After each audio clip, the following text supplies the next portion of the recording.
Sanur মহারাজ করেনে মথুরা বাখিয়ে পূজা কঙ্খর করেনে কি এ কঙ্খক তেজি পূজা অন্য দেবতার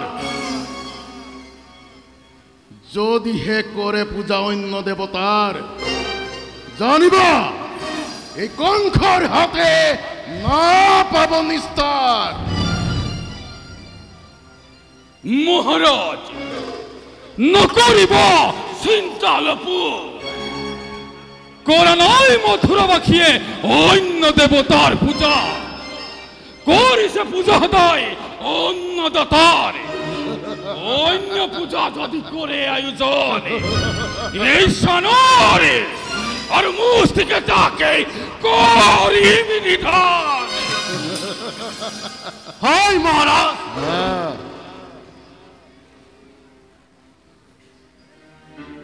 যদিহে করে অন্য দেবতা পূজা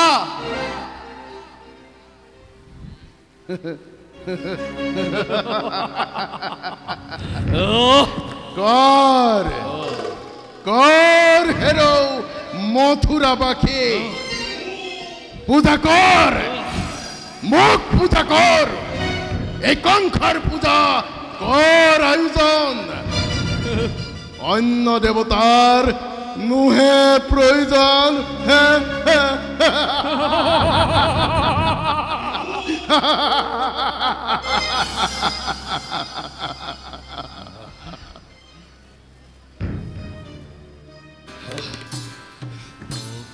দেব আদি করিয়া যতে অবহি দেবর সানুর ওই নয় মহারাজ আসু আপনার সুরক্ষার হেতু যতে অবহি দেবর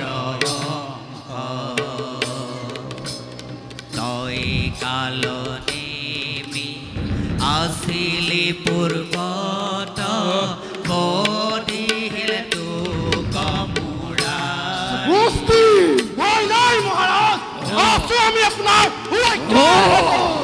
জাতকৰ জ্ঞাতি বুলি আপোন মানস হবহি তোহাৰ হৈৰি সোণৰে অবুধ কংখ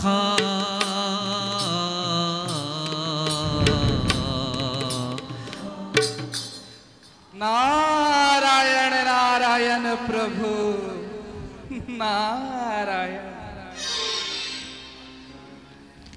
আহক দেবর্ষি আখন গ্রহণ করি কৃতার্থ কর কল্যাণ মস্ত মহারাজর জয় হোক।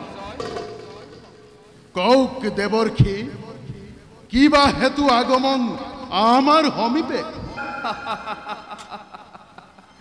মহারাজ আপনার মুখমণ্ডলত আনন্দর জ্যোতি দেখি অনুমান হয় নিষ্কণ্টক চাগে মথুরার প্রজাগণ। আপনার অনুমান সত্য দেবর্ষি কিন্তু মহারাজ কিন্তু কি দেবর্ষি কিন্তু আপোনাৰ প্ৰাণবৈৰী যে গকুলত লহপহকৈ বাঢ়িব লাগিছে তাৰ তাৰ কিবা উপায় চিন্তা কৰিছেনে মহাৰাজ?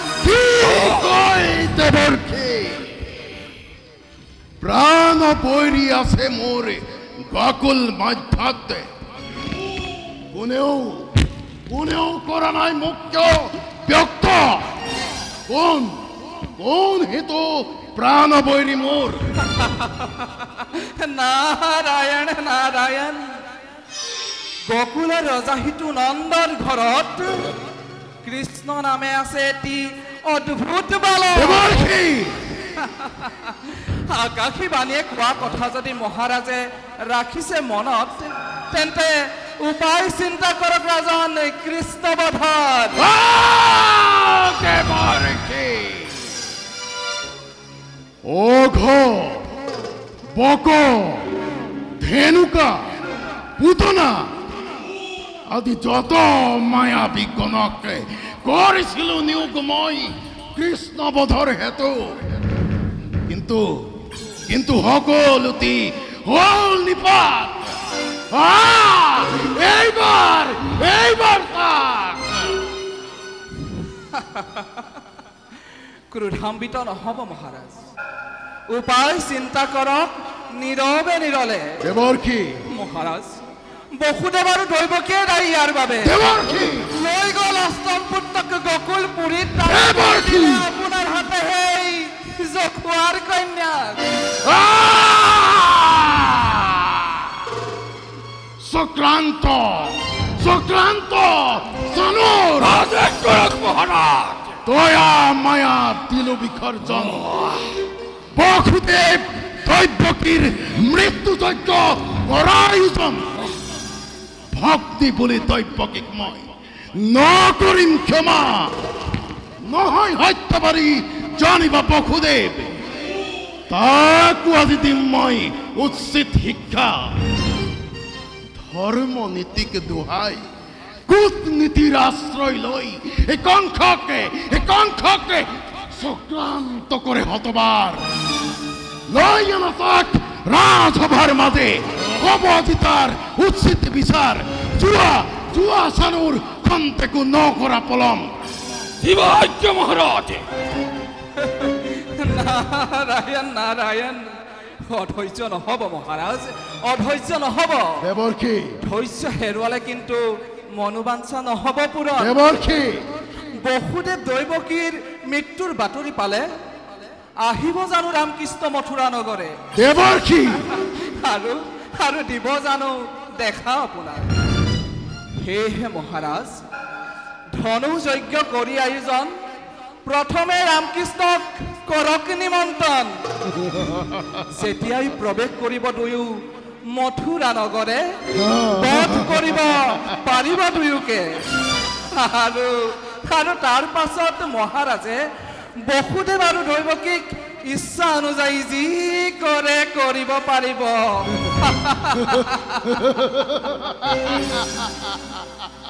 উত্তম উত্তম উপায় দিলে দেবৰ্ষি। তেন্তে মহাৰাজ, আমি এতিয়া মাগিছো বিদায়। যাওক দেবৰ্ষি।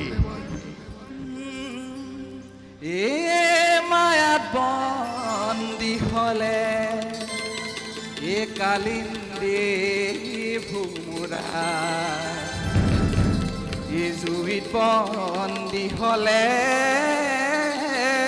চগা। তুমি বন্দী হলা এ দম্ভ অহংকাৰে,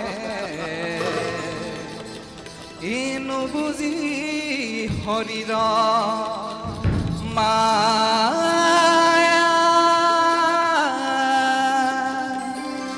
ইনো বুজি শৰীৰ মায়া।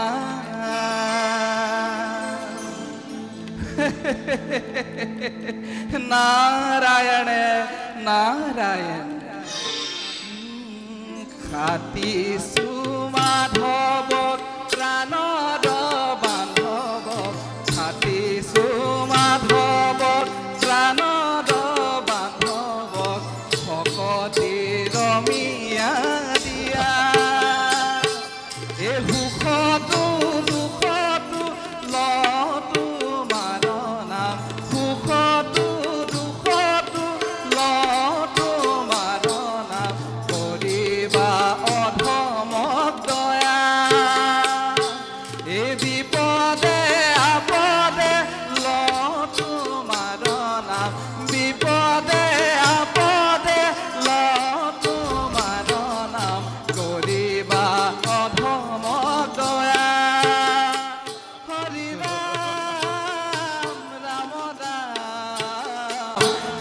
ৰাম ৰাম ৰাম ৰাম ৰাম ৰাম ৰাম দেৱৰ্ষি দেৱৰ্ষি নাৰায়ণ দেৱৰ্ষি প্ৰভু দেৱৰ্ষি নাৰায়ণ দেৱৰ্ষি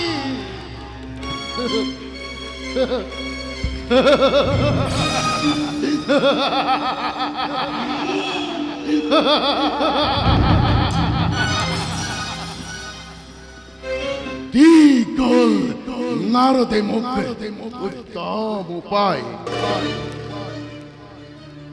ধনু যজ্ঞ করি আয়োজন মিত্র রূপে রাম কৃষ্ণক মই করি নিমন্ত্রণ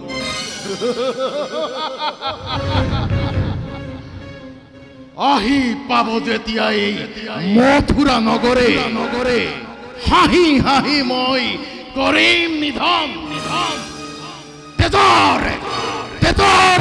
নৈ বব মথুৰাত সিহঁতৰ চিহ্ন মোৰ তুলি দিম বসুদেৱ দৈৱকীৰ হাতত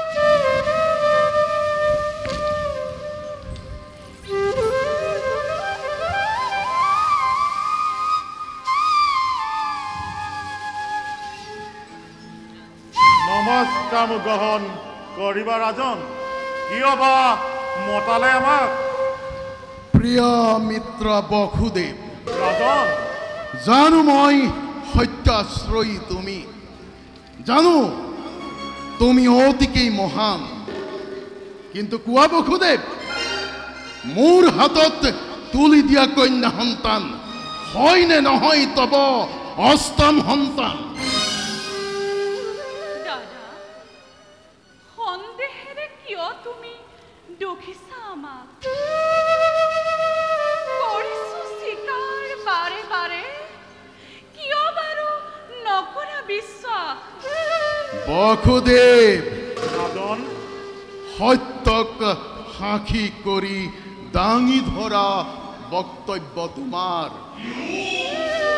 কৰা যদি সত্যক স্বীকাৰ পাবা দুয়ো যথা পুৰস্কাৰ ৰাজন হ'ব পাৰো আজ্ঞাধীন আমি নকৰোঁ স্বীকাৰ অসত্য দৈৱকীয়ে কয় যি কথা সেয়া ৰাজা সঠিকে সত্য পাৰে কৰা দুয়ো সত্যক স্বীকাৰ খন্তেক সময় দিলো ভাবিবৰ হেতু নতু অন্ধকাৰ কাৰাগাৰত কটাব লাগিব জীৱন অবিৰত ভাৱে যি সত্য কৰিছো স্বীকাৰ বাৰে বাৰে তাক আমি নকৰোঁ অস্বীকাৰ যি ইচ্ছা কৰি যোৱা আক্ষেপ নাই কদাপি আমাৰ দাদা দাদা মোৰ জ্যেষ্ঠ সহোদৰ নাই নেকি দয়া মায়া অলপো তোমাৰ চিন্তা কৰা কিয় তুমি চিৰশত্ৰু বুলি নহয় জানো দৈৱকী তোমাৰ কনিষ্ঠ ভগিনী দৈৱকী মিত্ৰ বুলি কৰিম গ্ৰহণ আজ্ঞা যদি কৰাহে পালন বসুদেৱ গকুলৰ ৰামকৃষ্ণক আনি দিব পাৰিবানে এই কংসৰ আলয়ে এয়া যদিও ৰাজ আজ্ঞা কৰিব নোৱাৰিম পালন ই যে অতি অসম্ভৱ ৰাজন অংগীকাৰ ৰক্ষা কৰি প্ৰাণৰ সংখ্যাই জানি তুলি দিলো এটি এটিকৈ অষ্টম সন্তান তথাপিও তথাপিও হিয়া মোৰ কপা নাছিল কিন্তু সুদূৰ গকুলৰ সমে তুমিতো মহাবীৰ এই মথুৰাপুৰৰ কিয় লাগে ৰামকৃষ্ণক সুদূৰ গকুলত বালক বধি ৰক্ত তৃষ্ণা হোৱা নাই নেকি দূৰ দৈবকী প্ৰকৃত প্ৰশ্নৰ উত্তৰ দিয়া দুইজনে নহলে নাপাবা নিস্তাৰ এই কংসৰ হাতে কোৱা গকুলৰ ৰামকৃষ্ণক আনি দিব পাৰিবা নে নোৱাৰা মই অবাধ্য ৰাজন বেশ কথা তিল তিল শাস্তি ভোগ কৰা লৌহ কাৰাগাৰত সানুৰ আদেশ কৰক মহাৰাজ পুনৰায় বন্দী কৰা বসুদেব দৈবকীক শিৱাজ্ঞ মহাৰাজ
তুমি সত্যবাদী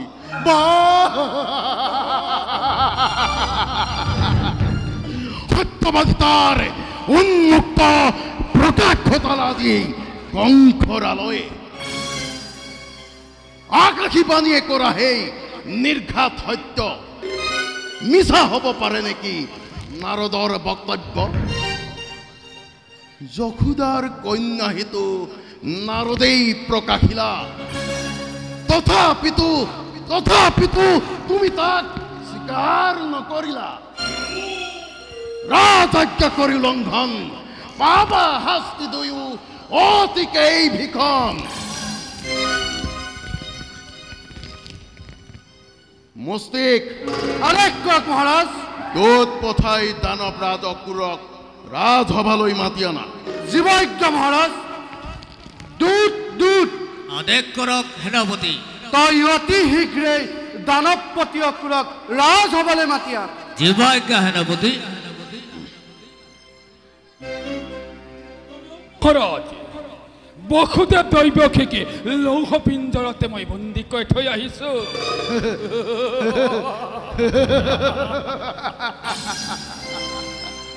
সানুৰ মহাৰাজ উপযুক্ত ব্যৱস্থা ৰাজদ্ৰোহীৰ বাবে শুনা আদেশ কৰক শুনা দুয়োজনেই মোৰ আদেশ হয় মহাৰাজ ধনু যজ্ঞ কৰি আয়োজন ৰাম কৃষ্ণক মই কৰিম নিমন্ত্ৰণ আহি পাব যেতিয়াই মথুৰা নগৰে তেতিয়া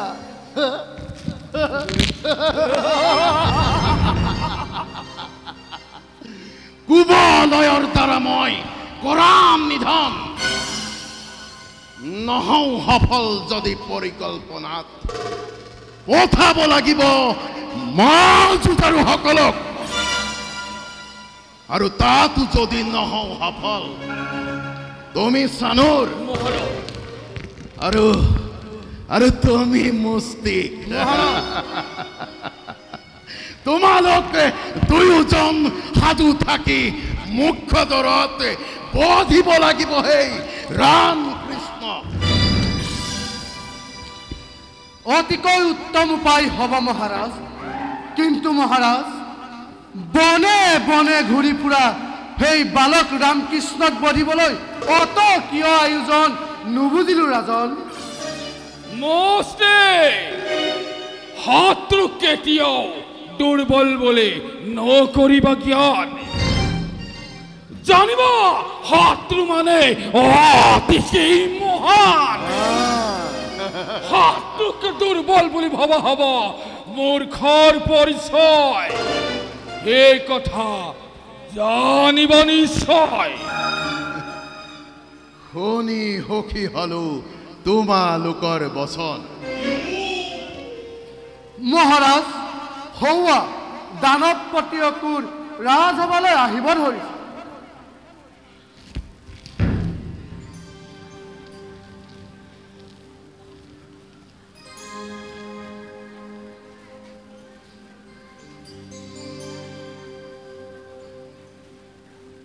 প্ৰণাম মহাৰাজ কি কাৰ্যে মতালে আমাক হে দানৱৰাজ মহাৰাজ জানা নিশ্চয় যদুবংশত তোমাতকৈ আপোন মোৰ কোনোৱেই নাই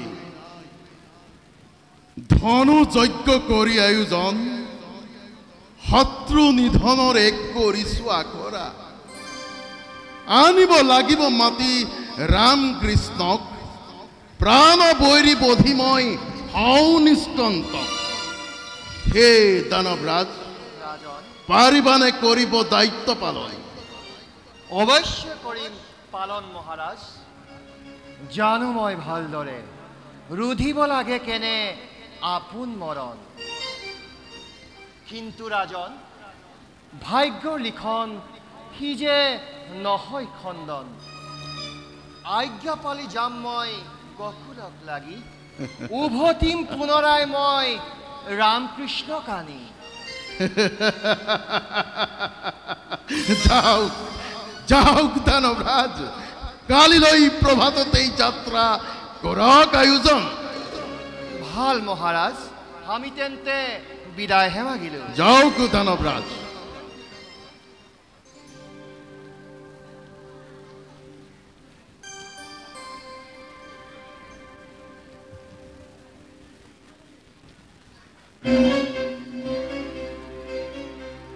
সানুৰ মহাৰাজ আৰু মুস্তিক মহাৰাজ তোমালোক দুয়োজন নিজ কৰ্তব্যত অগ্ৰসৰ জীৱাজ্ঞ মহাৰাজে আপোনাৰ আদেশে মই প্ৰতিপলে কৰিম সাধনে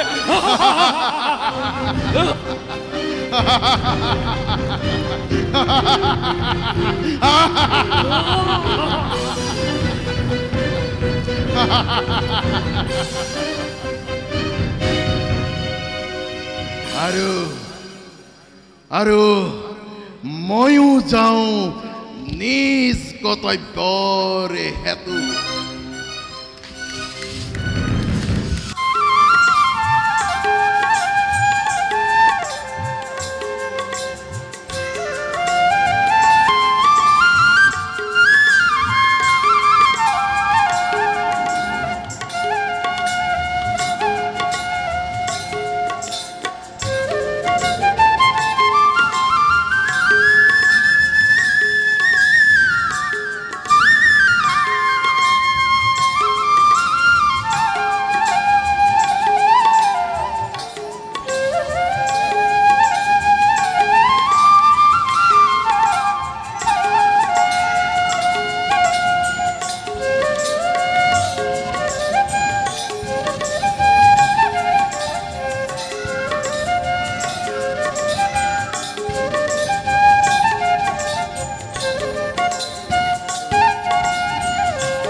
নখ বিচাৰি ফুল